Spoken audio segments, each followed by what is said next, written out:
All right, today we're going to look at two-step equations. And if you look here, we have two different equations. Both of them have a 4 and an x and an 8 and a 100. So they do look very similar. However, there is one thing that makes these different. And the thing that makes them different are these parentheses right here.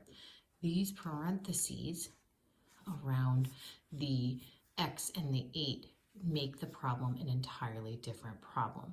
So today we're going to start by talking about problems that don't have the parentheses, and then I will start a second video so it's not so this one's not so long to look at the problems that do have the parentheses.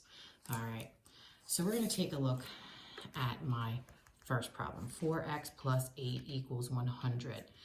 X is my variable. I don't know what that is. So in order to solve it, I need to take a couple of steps. And the first thing I might want to do is I might want to draw a picture. So if I were to draw my hanger diagram, I have on the left side, I have 4 x's.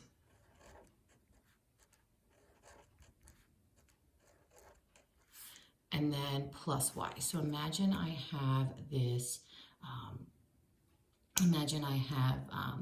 my hanger and I have 4 x's and I'm going to add 8 onto it.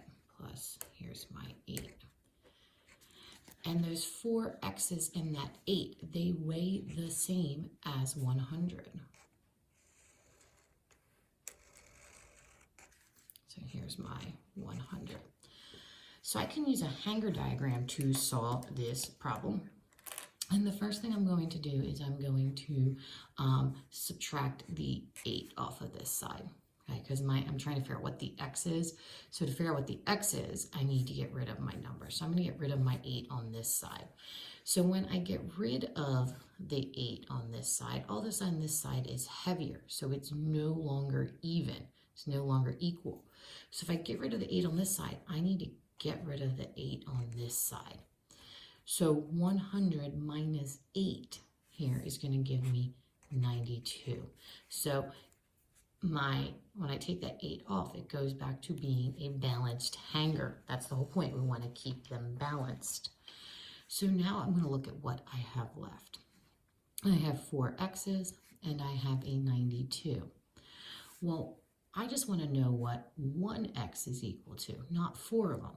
So to figure out the size of one group, that's where my division comes up. And I'm going to break this 92 into 4 pieces. So I'm going to take my 92 and I'm going to divide it between the 4 x's. And 92 divided by 4 is 23.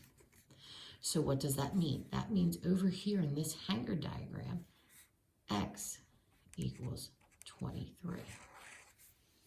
All right, x equals 23. Now, we can go back into our equation, our original equation up here, 4x plus 8 equals 100, and just double check. So I'm going to say that I have 4 x's, each are 23, and I'm going to add 8 to get to 100. So let me just do some math. 4 times 23 is 92, plus 8 equals 100. And there is my math to check that it does work. I could have gone back up in here into my original equation and seen that this is 23 and 23 and 23 and 23 and 8 do in fact equal 100. Now that's if we want to use the hanger diagram. Now we can also just use our equation. So if I have 4x plus 8 equals 100, my first step, same thing I did over here, is going to be to get rid of this 8, because the whole idea is to get the x by itself. So I'm going to draw a line down here through my equal sign just to keep everything equals. And step 1 is, I'm going to write it down here, step 1 is to add the opposite. Now, we know from our, to each side, we know from our unit on rational numbers that if I were to take away, so I'm taking away my 8, okay? That's the same as adding the negative. Either way works, okay? So adding the negative or subtracting the 8, getting rid of that 8 is going to be the same. So I'm just going to keep it as a, I'm going to draw a line like my equal sign, and I'm going to think, all right, I have 4x, 8 plus negative 8 opposites, they cancel out, that becomes 0. So I'm just going to go ahead and cross them out. And then I have 100 minus 8. 100 minus 8 is 92. Looks awfully similar to what I had over here. So my next step to get this x by itself is going to be to divide. So I'm going to divide by 4 over here, and I'm going to divide by 4 over here. Remembering that the fraction bar means divide, okay? Equals divide. See, I got that. Write that down just to remember. So when I divide, 4 divided by 4 is 1, so I'm left with 1x, and I don't really need to write the 1 if I don't want to. And then I have 92 divided by 4, which is 23.